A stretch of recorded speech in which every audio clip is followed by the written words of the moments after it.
Council of State on extraordinary service were sent into the departments to watch over the administration.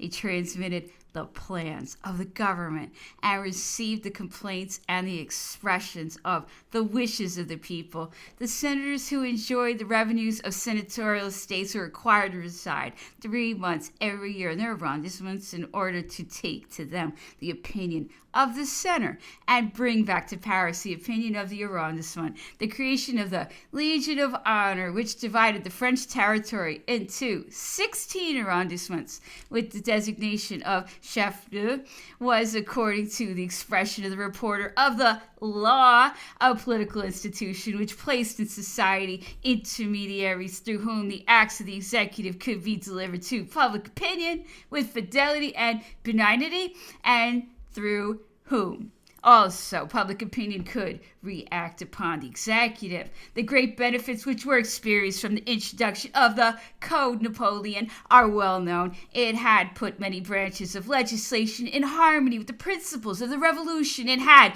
much diminished litigation by bringing a multitude of cases within the comprehension of everyone. But this code did not respond fully to the wishes of the emperor. He projected a universal or complete code so that there might be no other laws than those inscribed in this code, and that all which was not comprised therein might be pronounced once and for all null and void. For, added he, in virtue of some old edicts of Chilperic or Pharamond dug up for the occasion, no one can say that he is safe from being duly and legally hanged. To sum up the imperial system, it may be said that its basis is democratic, since all the powers are derived from the people, whilst the organization is hierarchical, since it provides different grades in order to stimulate all capacities. Competition is open to 40 millions of souls. Merit alone distinguishes them. Different degrees of social scale reward them. Thus, politically,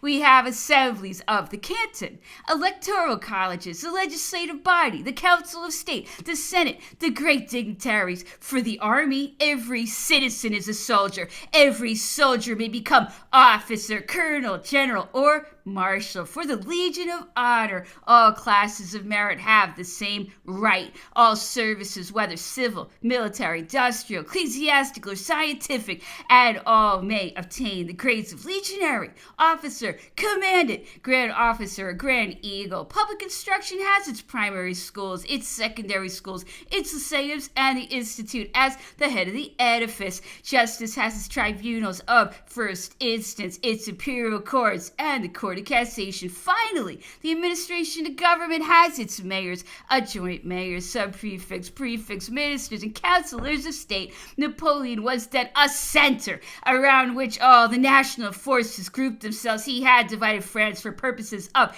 administration into communal arrondissements and prefectures, politically into electoral colleges and senatorial estates, defensively into military divisions, judicially into districts of the imperial court, religiously into bishoprics, philosophically into lyceum districts, and morally into arrondissements of the Legion of Honor. The body politic, like the court of instruction and like the administrative body, had its feet in the communes and its head in the Senate. The government of the emperor was then, to use a comparison, a colossal pyramid with a broad foundation and an elevated apex.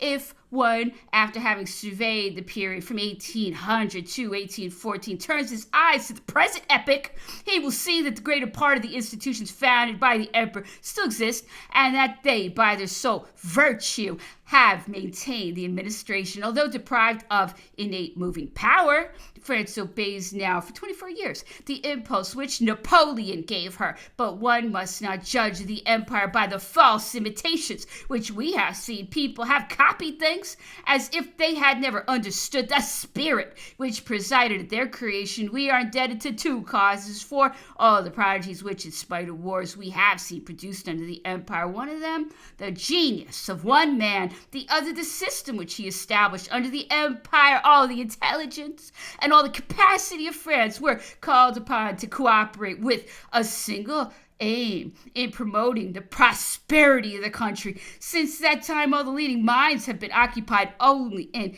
contending among themselves and in discussing which road to follow instead of making advances. Political discipline has been broken up, and instead of marching towards one object in close column, each one has suddenly adopted a line of march of his own and separated himself from the body of the army.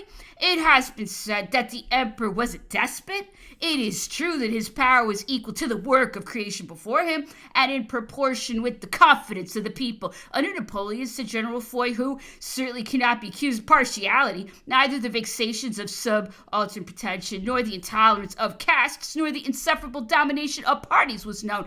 The law was strong, often rigid, but it was equal for all. Napoleon was a despot, it is said. Yes, he never dismissed anyone from public office without an inquiry and report of facts, and rarely ever without hearing the accused functionary. Never when the questions involved were civil or administrative. Napoleon never took action upon questions of policy without a previous discussion. Never before did a sovereign take counsel so fully and carefully as the emperor, for he sought only one thing: the truth. Could he have been a systematic despot who, by his codes and his organization, tended always to replace the arbitrary by law?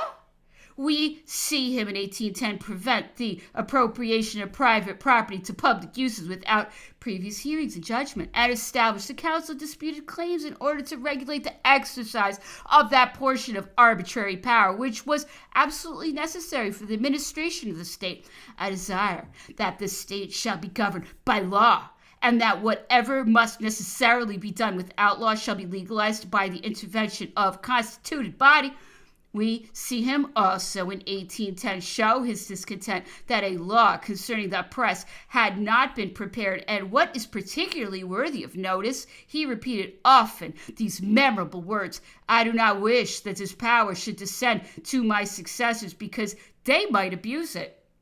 When one reads history, he is astonished at the severity of the judgments pronounced by Frenchmen upon their own government and their indulgence towards foreign governments. Here is, for example, the judgment which Carrel rendered upon the administration of Cromwell, and certainly the English protector ranks far below the French hero. It was fortunate for England that such a man, Cromwell, took upon himself the responsibility of performing unavoidable acts of violence, because order in the place of anarchy was to come from usurpation, and order was necessary everywhere in all times. Necessities have dictated the agreements or compacts called principles, and principles are always silent in the presence of necessities. There was necessity for security, for repose, for a grandeur which should impose upon the foreign enemies of the revolution and overshadow commercial interests hostile to the interests of England. There was necessity for an administration which comprehended all parties and committed itself to none, which thoroughly understood all the ideas of the epoch without making exclusive profession of any of them, which made use of the army without following its lead. Cromwell was right against the royalists because they were enemies of the country, against the Presbyterians because they were intolerant and did not understand the revolution, against the Leaveners because they demanded the impossible, finally against the fanatical Republicans because they did not comprehend public opinion.